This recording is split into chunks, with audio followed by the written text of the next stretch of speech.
Oh man, we got the DFW Media King. Is that fair to say? I mean, there's a lot of different titles, but that would be cool. Yeah, my boy Shawn Cotton, man. First off, before we get into anything, I want to tell you, bro, thank you. Yeah.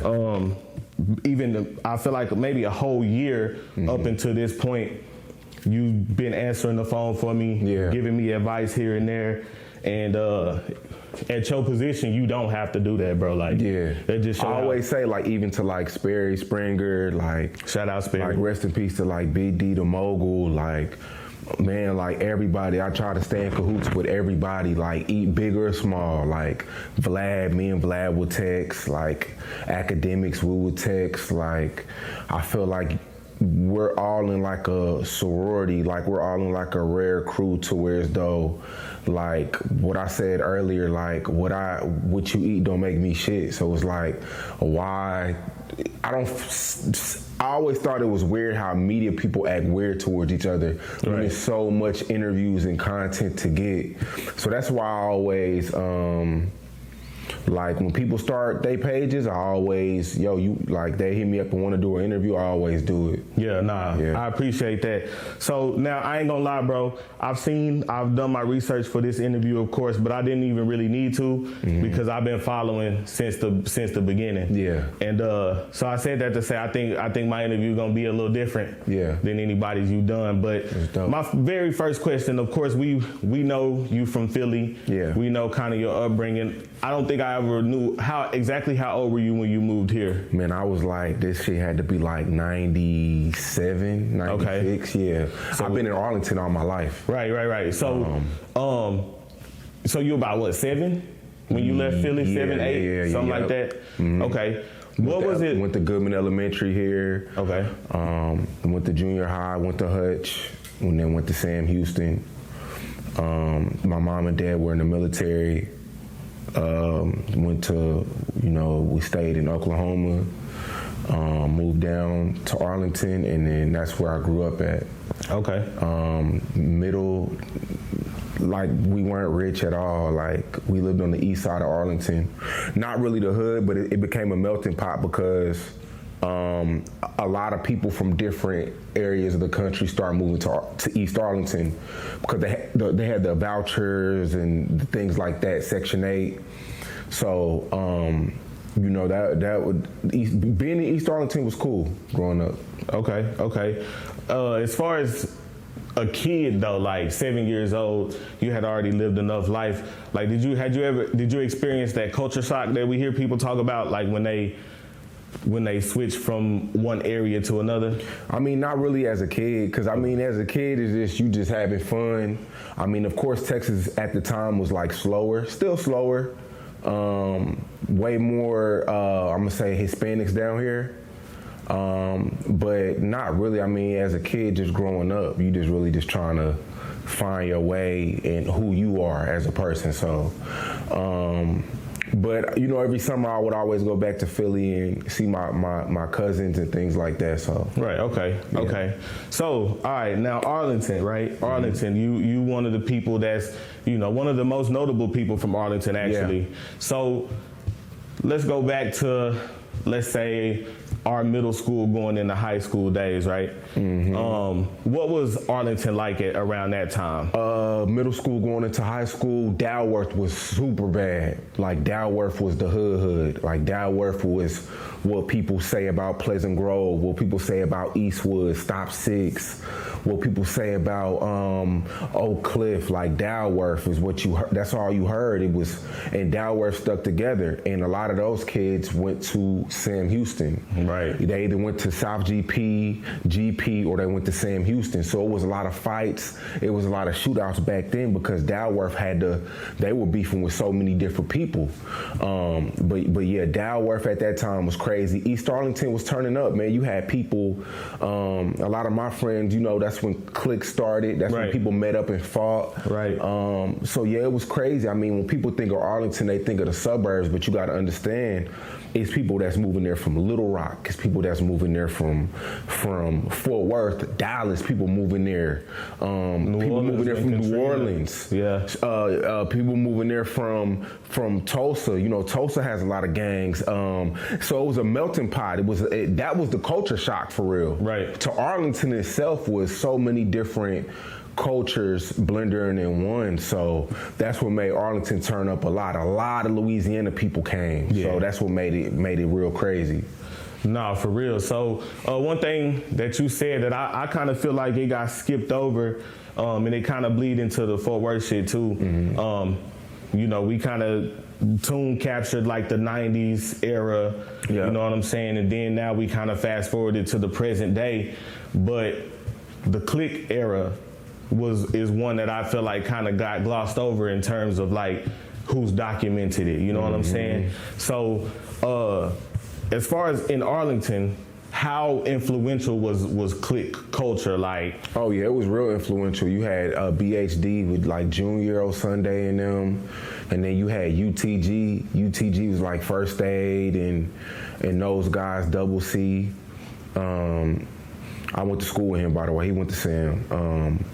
And then you had like FYC, that was the East Side, and CGC. Like it was crazy. It was a point in time like people. I mean, a lot of people died. You know, meeting up, fighting, and you know, the UTG, they started shooting, and it just got real crazy after a while. But it was real influential. Like the cliques it was crazy. But you know, that was something that a lot of my friends got into that, but I really never got into that. Like I was always into like sports, women, and like the beef shit never brought no money. Like the type of women I like never liked that shit. Right. So it was like I just never, me naturally, just me being me, like I just never just gravitated into that shit. It was nice that I was outside and almost got killed with a few of my homies, and those were wake-up calls for me. You know what I'm saying? Like, it was times where I'll never forget Christmas Eve, like I almost got killed, like big shootouts. And I'm talking about inches away, so like shit like that is what kept me from gravitating to that, so. Yeah, no, I think that's one thing too. I connected with you on as far as from a distance was like, you know, you growing up in Fort Worth is kind of the same, but you being one of the type of people that's not really like not with that shit. You know what I'm saying? It's like how are you able to navigate in that? You know what I'm saying? Cause I mean, it was crazy because I went to Sam, and then I went to Bowie for a little bit, and you know they would like to throw me in the mix of things because I was from the east side of Arlington. I went to Sam, but just me and me. Like people already knew. Like I never tried to live a double life. I never tried to act street, so niggas could never ever try to. You know what I'm saying? Like I hung around who I hung around, but I never really like dibbled and dabbed and played both sides, and I never even acted up like I was in a clique or gang. So when niggas seen me, it was never really like I wasn't a threat, but it was just like, oh, that's just Cotton. Like he's different. He's the MySpace guy. He fuck with the hoes. Like that was my image. Right. You know what I'm saying? I never really got in the mix of that. So since you was from the east side, especially you being a big face from the east side, did they try to like place you with a clique or place you with a group? Yeah, like people would say I was FYC. That's the east side shit. Right. But it never really got that deep because I was always moving around. Like from a kid, we were going like as a kid, me, Nikki, Mike T, we would hit like house parties were big back then. So we going up to Plano, Frisco, Carrollton, like we messing with DeSoto, Duncanville. See there, like I never really got in the mix of just the Arlington business. Wow, really? Okay. Nah, like MySpace like really helped me like spread my wings early to where like, man, fuck this local shit. Like I'm going to DeSoto, I'm going to Duncanville, we fucking with them. Like we going to the house parties in Plano where the houses is bigger. It's big and nice. Yeah, like the MySpace shit really let us know like, yo, this is a big world. Like like money could be made. Like I said on No Jumper, I met a girl in Arizona. I never met her. She made me a picture that went viral and made me a MySpace sensation. And she would make me pictures of whatever I needed and I would charge people. It wasn't a lot of money. It was $10, $20, $50 here and there. But you got to understand, I'm 14, 15 years old. This 04, 05, 06, like, yeah, I'm making money on the internet doing nothing. So that's, you know what I'm saying? Like, I'm not even thinking about meeting up with niggas and fighting at that age. I'm thinking of hoes and money. My dad sold me his car. Like, I'm on some whole other shit. Like, what my niggas is thinking about, they smoking and doing their thing. I'm thinking about this shit. And I'm not belittling my niggas because they're my niggas, but I'm just on my own time. I'm going this way. Right. You see what I'm saying? No. That's valid, bro. That's valid. Just being like, that was just always me being me. I was always on some different shit. Like I was always, when everybody would go that way, I would go this way. Like that's just how I was growing up, bro. And it just helped me mold me to who I am today. Yeah, nah, for sure. So back then, let's talk about the MySpace era for a little bit. Back then, bro, it's kind of funny hearing you say that because me kind of being in tune with MySpace and shit like that and all the niggas everybody that was popping on MySpace at the time, you know, it was kind of me not wanting to be focused on local Fort Worth politics and shit and kind of see like, oh, okay, they having these skating rink parties out here in Arlington. Skating, you know what I'm saying? Teen World. Right. They having all this going on. So at the time, like, did you know what you were doing? Like, did you know, like, okay, I had no idea, bro. Okay. Like, I was sneaking. My computer was the computer. My parents' computer was in their room. When I would get home from high school, I would sneak in my dad's room because when I would get home, he would just get home, so he would be asleep. But you know, the internet back then used to be super loud. So he hated that because he wanted me to be some NBA player. Right. But I'm like, man, no, this MySpace shit is it. Like, it's it. Money could be made on here. You can get popular. Like, it was it. So I had no idea what I was doing. I was just networking, building, meeting women, meeting people. And then soon after that, MySpace had died. And then that's when you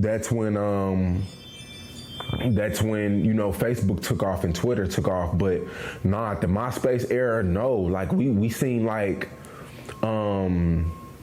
G-Spot Boys, the Stanky Leg, and because I could have been. They asked me to be in that. Like, really? You could have been the GS Boys. Yeah, but I was just so on my solo mission, man. Like, MySpace was big, man, and it helped a lot of artists too. Soulja Boy, like that shit was cool. Nah, bro, it's you. A lot of people be like, "What?" when I say this, but I kind of put you and Soulja Boy in the same, like, in the same bucket, I guess. And the reason why is because, bro, I feel like Soulja Boy, whether niggas like it or not, like he changed how this music shit go on the internet. You changed, and I'm gonna put Kendrick the Superstar, all them, y'all was really like the famous niggas around here before we had really rappers and shit like that. And me and Kendrick used to hate each other too. What? Because of women, like. Oh, okay. Just women, girls like, and shit. Okay. Yeah, like we was just competing, like. But he was so smart about it. Like the way he did his MySpace was like totally different from mine. He was accepting everybody like as friends on his thing, and Kendrick was one of them ones, man. Long story short. Yeah, man. It's kind of like if you like all those streamers and shit now, like Kendrick, we just peaked too early. Yeah, bro. Like Kendrick was Castanet before Castanet. Like, I was Speed before. Like, we were streamers before. Like, the shit was too easy, bro. Like, yeah, bro. I often, especially when 2015 came, and I would say this new era of internet fame or whatever kind of ushered in, I kind of would always think like, damn, what if Kendrick the Superstar, Shawn, well, you were been doing your shit, but you know, other niggas like honestly it's a nigga I feel like the couch before He used to be big too. Yeah. Yeah, right. His name was something else though, right? His name was Kodak. Okay, yeah. I'm like, bro, that look like him. Yeah. But like, these is all niggas that if you from the Dallas-Fort Worth area and you on MySpace, you know these niggas. Kodak was big. Yeah, we didn't like each other either, but it was all over shit. just little it kid was kid shit. It wasn't like I'm gonna kill you when I see you. Right. It was just, man, we all seen what the internet is today. Like back then, you used to be clowned for being a MySpace celebrity. They made fun of you. They didn't understand it. Nowadays, everybody wants that. Everybody wants that rush of when you post something, 1,000. Yeah. Everybody wants that. They just didn't understand. Like even when I picked up a camera in 2011, people would call me the feds, the police. Lame. Now everybody's walking around with a camera, bro. Like I've been innovative. I've been before my time. Like yeah. Nah. So now we're gonna talk about that. Let's transition into okay. You starting Say Cheese as a brand. First off, what was it originally intended to be? Man, originally it was just me like interviewing having my homies freestyle on camera. And then I started noticing like people start paying me $50. Like more and more people will pay me $50 to do freestyles.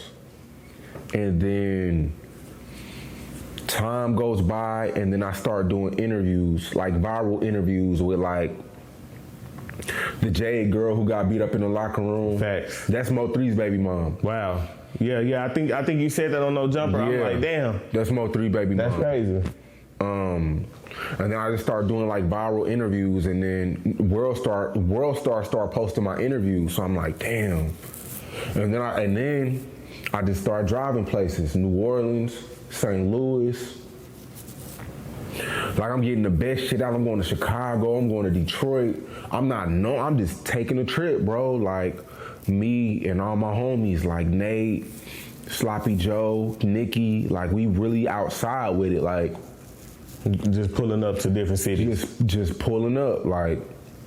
So let me ask you: in New Orleans, is that where you linked up with GD?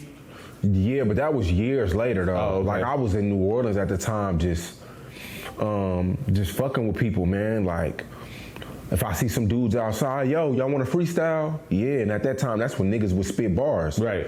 10 years ago, people would really rap. Nowadays, it's not like that. Niggas too cool to rap. Niggas too cool to rap. So, okay. Yep. So that's really what I was doing. Put it up on people. They rapping, me going home, posting that shit, and then just me slower. And then shout out to Nikki. Nikki gave me the idea to start the IG page. Right, I was just gonna ask that. And then I remember we were in a motel, we in Philly. My grandma wouldn't let me stay at her house. 5 empty bedrooms. And then she gave me $60 to stay in the motel in Philly. Hella rats in there. Whoa. A lot of rats. And then my homeboy, 2 beds side by side, 2 queen beds. We watching a football game. My homeboy was like, man, you should start an IG page for Say Cheese. And then that right there mixed with the interviews, over. Took it to another. So shout out to Nikki, man. I owe Nikki. I always want to say this, but I owe Nikki a lot, man, because we would just be in Philly like thugging. Like all my cousins, like Nikki would be with me. And he gave me the idea to start the page. That's what's up, bro. Yeah. That's what's up. So, boom, it's starting to take off. Say Cheese is becoming a brand. At that point, do you start to notice like, all right, this shit getting big, or is it still you just in the moment? I'm not believing it. Like right. At this time, I'm making like $2 to $4 grand a month on YouTube. Like, I'm going to Chicago every week. Me and Zach TV, we're in the battle. I'm living with my mom. I'm living with my homeboy in LA. I'm going from there to there. Like I'm never nowhere for 2 days. I'm always moving. And then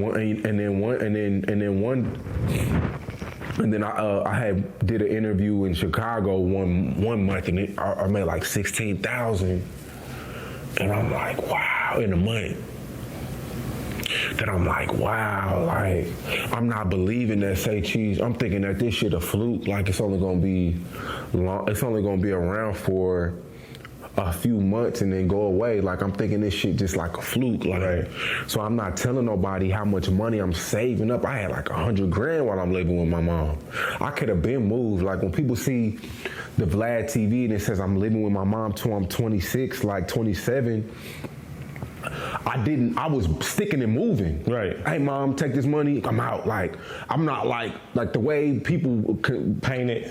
The way they painted it, I was like living with them. You know what I'm saying? Yeah, like, I'm on the couch. Yeah, I'm sticking and moving. Like, yo, like I lay my head at my mom's house sometimes, but I'm in LA for 3 weeks. I'm Miami. All over the country. I'm moving. I'm sticking and moving. So, but I never told nobody how much money I had, because once you tell them how much money you have, they start treating you different. Right. They want to milk you for what you got. Right. No, that was a question I had, but we'll go ahead and ask it. Like, when you get to your position, bro, like, do it really change how people, you know what I'm saying? Do it really change how people deal with you? It really change, because like, when you get money, it's like you can't tell nobody no. They know you got it. They don't care about the shit you did beforehand. Right. It's like, yeah, money really, like, it's crazy. Like, you stop answering the phone because it just fuck up relationships. You know they're calling you for money. So you stop answering the phone.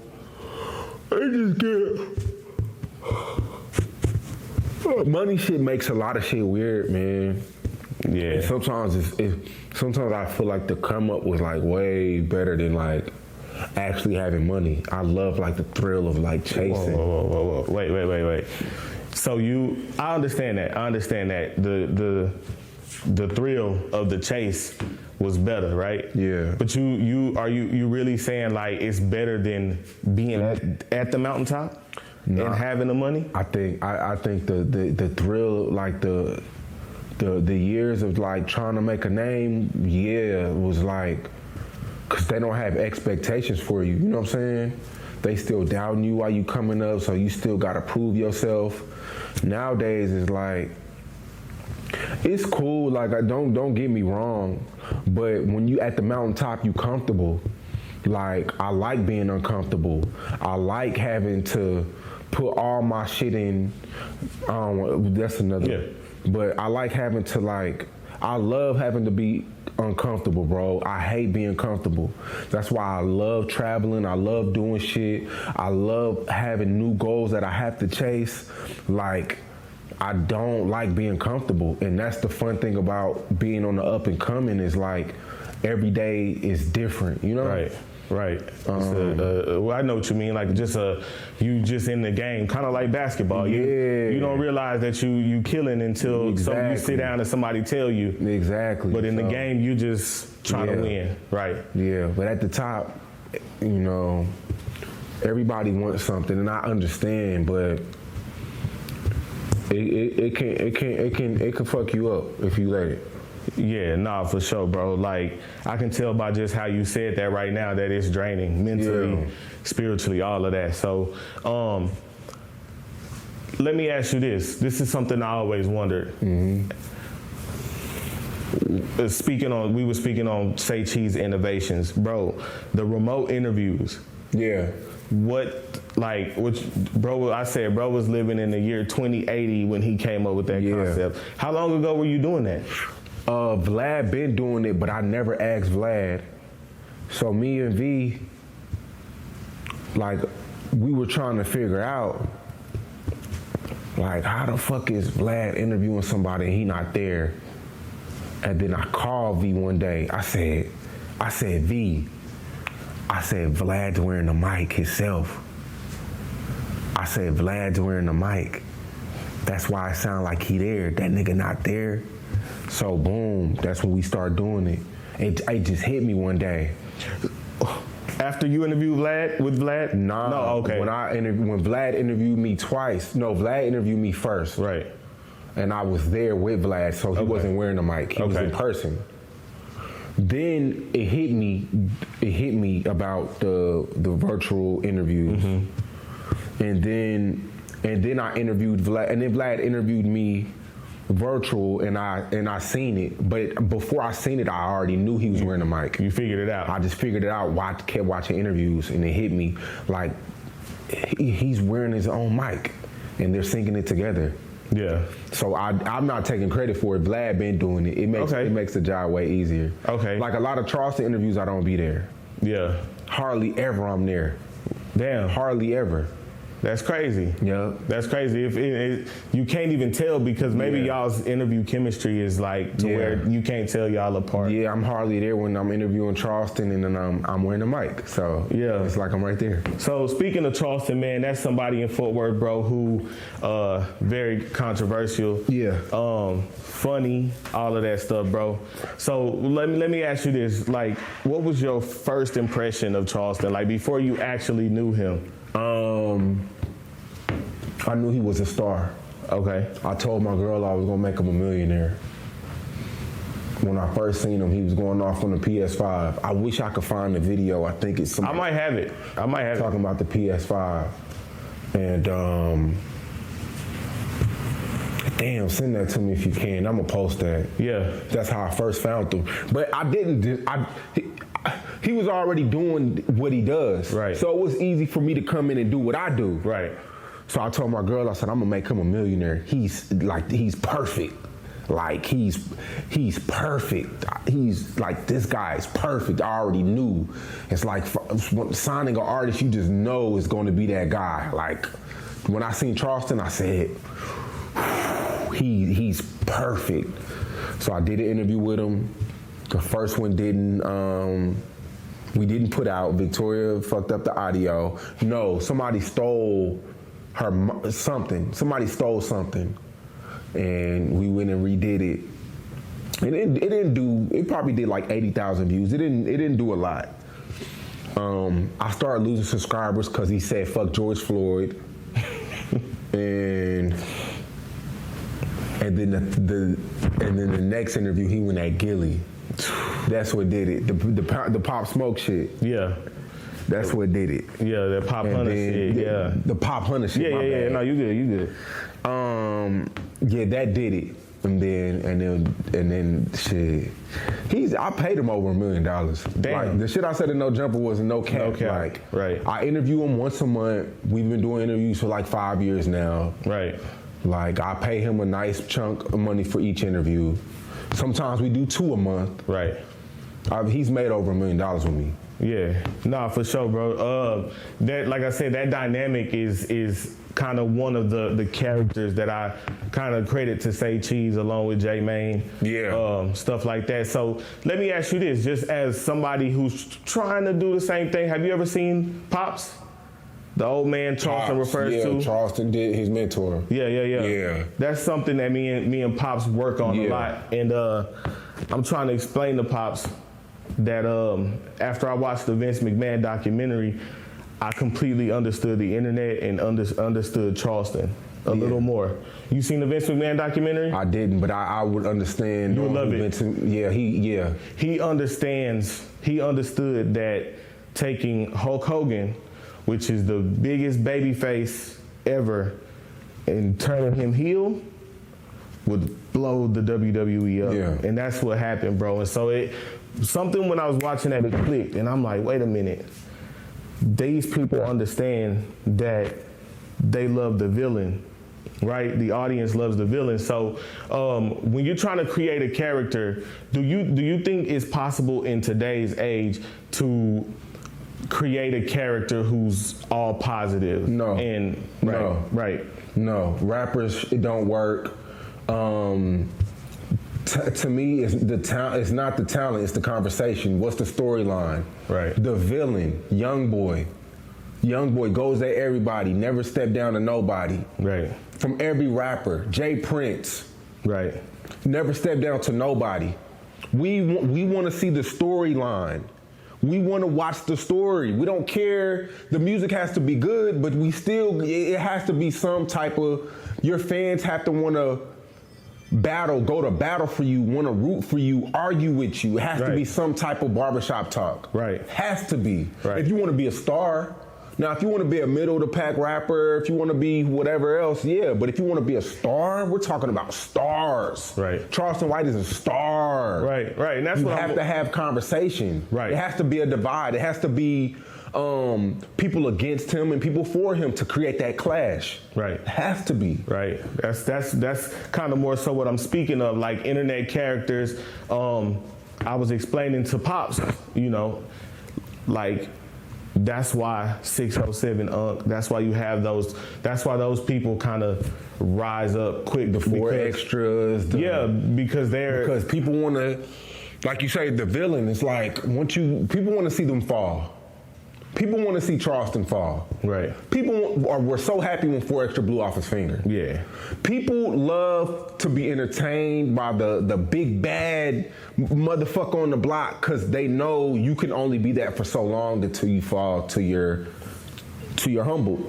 Yeah. People want to see Charleston humbled. So it's like, it's that storyline. Like, when Jordan won 6 rings, that's why people still call Jordan the GOAT, because he never lost in the finals. Right. He never failed. Right. So Floyd Mayweather, 50-0. He's actually a perfect example of everything we saying. You see what I'm saying? Yeah, Floyd. So it's like and I love Floyd Mayweather. Me too. People watch Floyd to see him lose. Right. People didn't watch him to see him win. Right. People watched just so they could witness in case he lost. Right. So that they could, as if they even knew him, to be like, ha ha. But they can feel that because he makes them feel so much, because he's so much of a villain.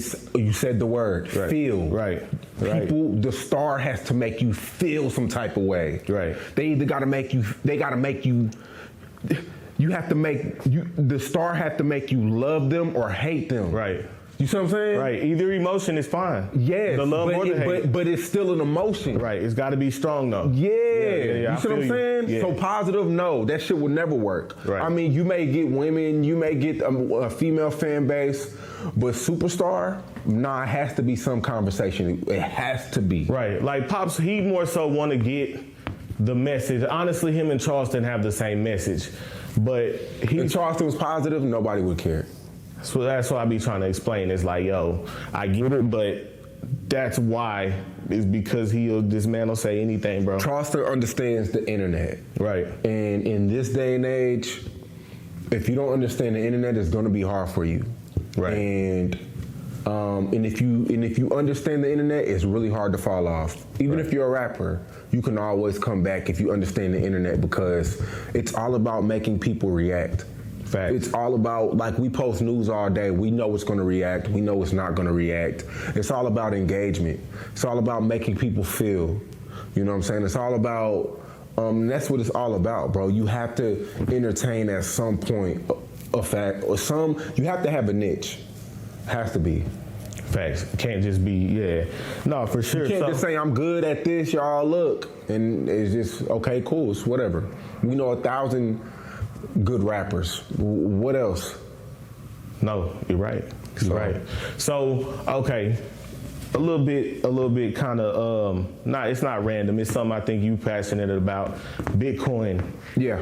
Bitcoin. So, as you know, my history, on my main YouTube channel, I kind of talked about NFTs, and that kind of got me into crypto and everything like that. But the NFT bubble popped. And so right after that, everyone was telling me, like, oh, bro, that Bitcoin stuff, that cryptocurrency stuff that bubble's gonna pop. Yeah. You seem to be somebody who believes in it in the long term. Yep, sold everything. Selling my weed farm right now for $2 million. Just sold my land in South Dallas. I got land in Fort Worth I'm selling. Just sold another house in Fort Worth, north side of Fort Worth. I'm putting it all into Bitcoin. Every day I buy hundreds of dollars into Bitcoin. Bitcoin's worth $100,000 right now. And it's going to 10 million. It's going to $1 million. It's going to 10 million. You have kids? Mm-hmm. How old's your kid? 16, 13, 7, and 4. By the time In the next 20 years, Bitcoin will be at 13 million a coin, about 13 to 20 million a coin. Right. So I try to tell everybody to at least get half a coin, at least get 10% of a coin. You don't have to get a whole coin, but it's going to Bitcoin is going to $1 million, and I'm selling everything to get as many coins as I can because I want each one of my kids to have at least 2 coins. I want when my kids are 20, when my kids turn 18 or 20, I want them to be worth 50 million. So that's what I'm trying to do. Like, right. Real estate is something that it's not worth it. You got to pay property tax, tenants. You have to upkeep it. Storms happen. It's too many. Real estate's just not it. So Bitcoin is what I decided to go in, and I've done hundreds of hours of research. Right. I don't even listen to music no more. I hardly listen to interviews if it's not mine, or I hardly watch interviews or listen to music. I'm super into Bitcoin. Right. So I'm positive about it because I know the research. Right. I know how many Satoshis are in one Bitcoin. Yeah. No. So one thing I understand how it works, but I don't understand what drives the value up on a Bitcoin. It's only 21 million Bitcoin. Oh, okay. It's only 21 million. Right. So that alone, supply and demand. Demand, inflation. Okay. It's a hedge against inflation. Yeah. So I mean, the more people who buy Bitcoin, which is getting fewer and fewer, it's getting less and less Bitcoin because more and more people are buying.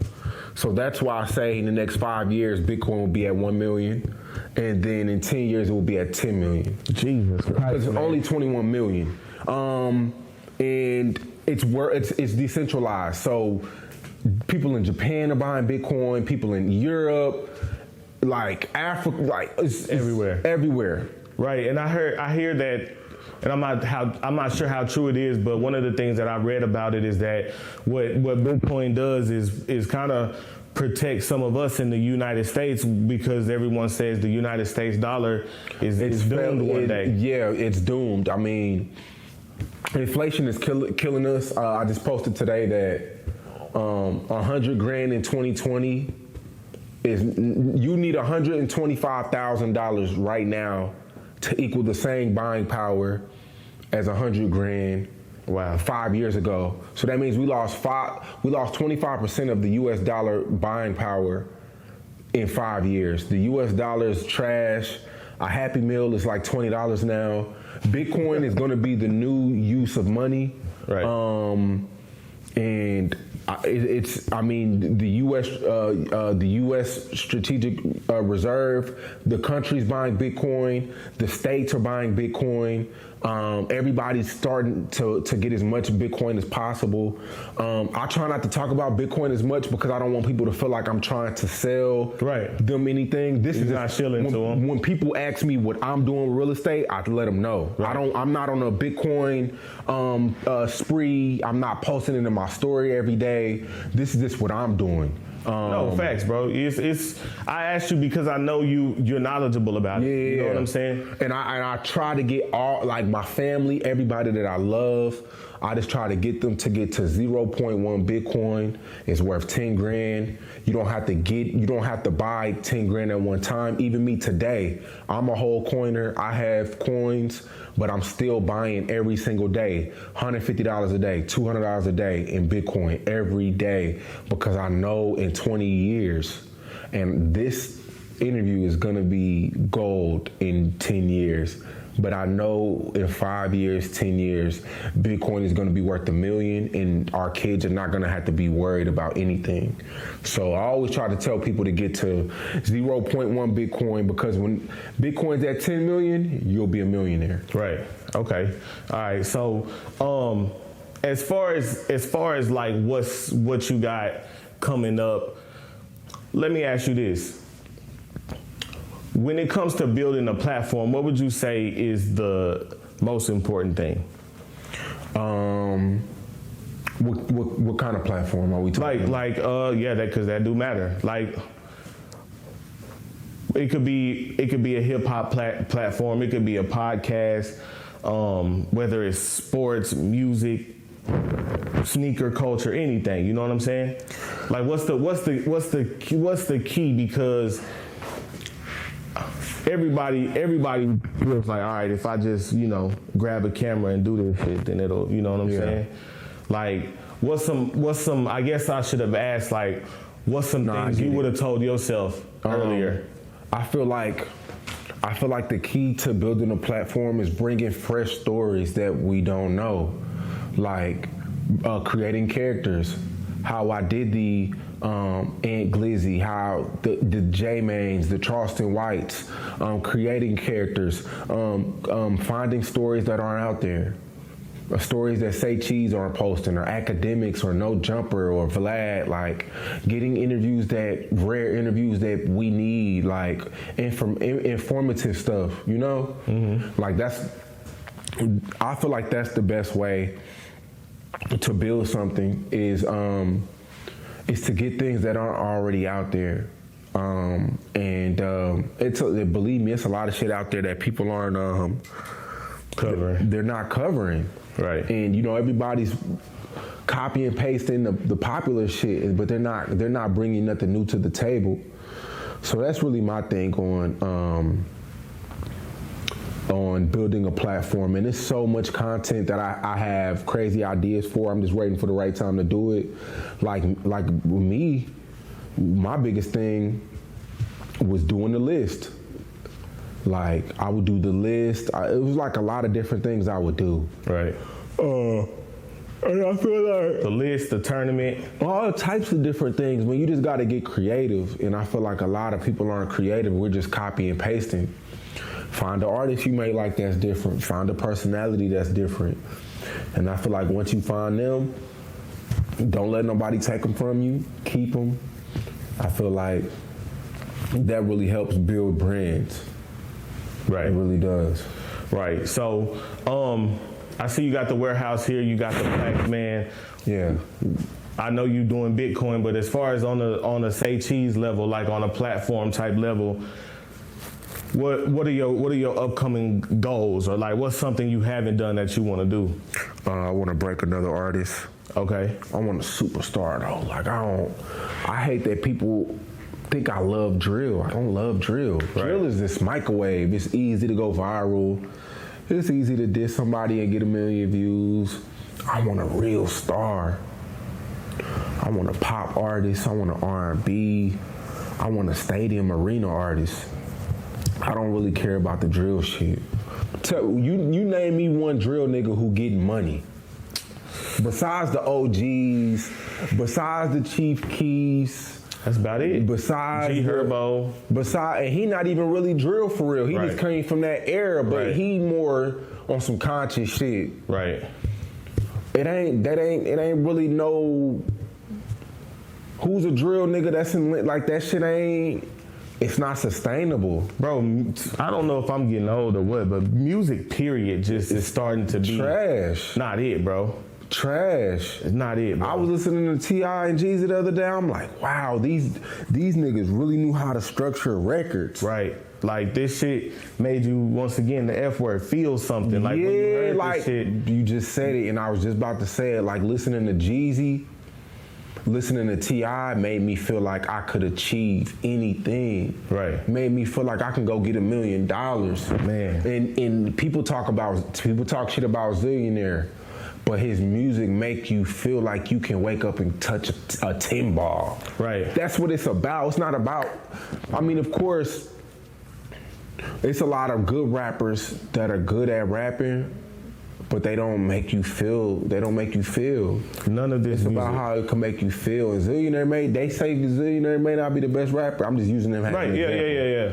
But it's all about how music make you feel. And Jeezy, T.I., all the rappers back then, Kanye, fucking Wayne, everybody, right. like everybody, bro. Everybody made you. It was a feeling behind this shit, and a lot of this shit is just soulless. Yeah, that's the perfect word. Soulless. It lacks soulless. Soul, substance. It's just like just a new. I think the last artist that I really got excited like to hear they new shit, bro, was maybe fucking. Damn, maybe Bossman D-Lo. And even that is just like now after a while that started to be just like the same shit. So it's hard for rap, bro. It's hard for rap, man. And you think pop or other genres are the only ways for you? No. I fuck with rap shit. It just gotta be some special shit. It gotta be special, man. It gotta be special. It has to be special, and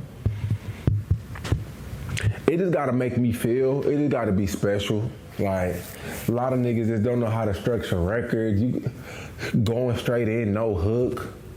Like, so let me ask you, how do you pick, right?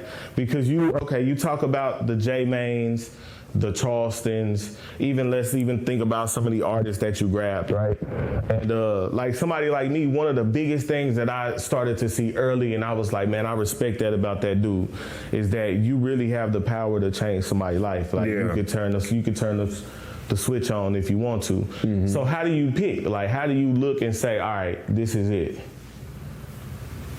It just gotta be disruptive. Not in a bad way. What I mean by disruptive is like what I said earlier. You like, can't miss it. Yeah, it's like, it's just grabbing you. You know what I'm saying? Yeah. Like, that's really what I look for. And like, are you going, without me, are you still going to work hard without me? A lot of people get with me and they feel like I'm going to carry the load, and I'm not carrying no load. Like we're a partnership, bro. We in this shit together. And it's like Charleston worked, FYB J-Man worked, because even without me, they were still working. I just made the shit look good, you know what I mean? And I threw my shit on it. So that's what it's about. I just look for people who's just consistent and they trying to find a way. With or without me, they still trying to find a way, man. That's really what I look for. Hell yeah. So as far as going into the summer, we're going into the fourth quarter, right? What's the fourth quarter look like for Say Cheese? Bringing back the list. Okay.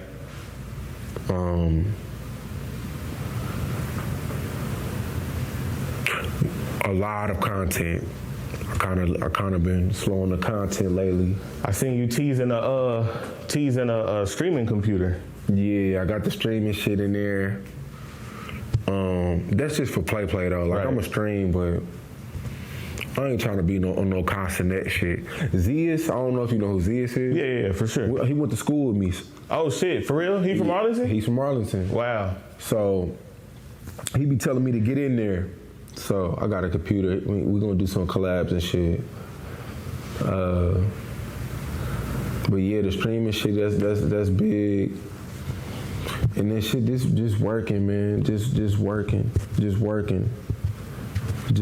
I want to start doing voiceovers for like cartoons and shit. Oh shit. Yeah, I want to start doing a lot of different stuff, man. Like, yeah. Like I said, just being uncomfortable, like just doing shit just writing shit off my bucket list. Like a lot of people, they not making themselves uncomfortable. Same shit every day, you know? Nah, for sure, bro. So hell yeah, man. I just want to, once again, before I close it out, thank you for letting me come up here, bro. See this shit close up, you know what I'm saying? Yeah. And all the advice, you know what I'm saying? All the advice you've given me. And we got to double back too, man. It's a lot of shit we didn't touch, but yeah, for sure. You know, this is just the introduction. You know what I'm saying? Facts. Like, yeah, we're gonna double back. It's a lot of stuff we didn't touch. But before I get out of here, I do want to say, man, y'all fuck with, and I mean y'all by like rappers, entertainers.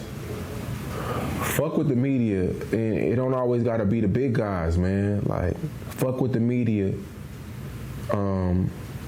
go to these smaller platforms and do interviews and shit like that, because you never know who they will be.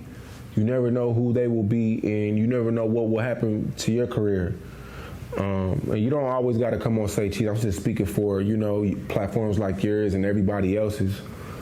And, you know, and if y'all listening to this, get some Bitcoin. Get some Bitcoin. Just get a little bit of it. Yeah. Okay. Look. Before I get you out of here, I forgot from back them days when football season was going. I'm like, when I get my interview, I'm gonna go ahead and ask them to say this. Look, who you think gonna have the best record in the NFC East this year? I think Washington gonna be scary this year. I just know how it is. The NFC East is like, they never win 2 years in a row, you know? Yeah, so it could be a toss-up. Yeah. But you're not giving it to the Cowboys, huh? Nah, y'all got a new coach. Yeah. It's just a lot of what ifs. It's just a lot of what ifs with Dallas. And then I think the Giants they're gonna fight more this year. But I think the NFC Championship, the NFC Championship game is gonna be Eagles. It's gonna be Eagles and the motherfucking, hold on. It's gonna be Eagles, Green Bay. In the NFC Championship? NFC Championship to go to the Super Bowl. You don't believe in Detroit? Nah. No? I think they run is over. They lost to the 49ers, blew a lead. Yeah. And then they lost to the Commanders the Redskins. Yeah, they call them Commanders. Redskins. For the break beat off them. Yeah. So I think they run is over. I think it's gonna be Green Bay and Eagles. Yes, sir. And just like that, we out, man. Thank you, Shawn. Likewise. Yes, sir.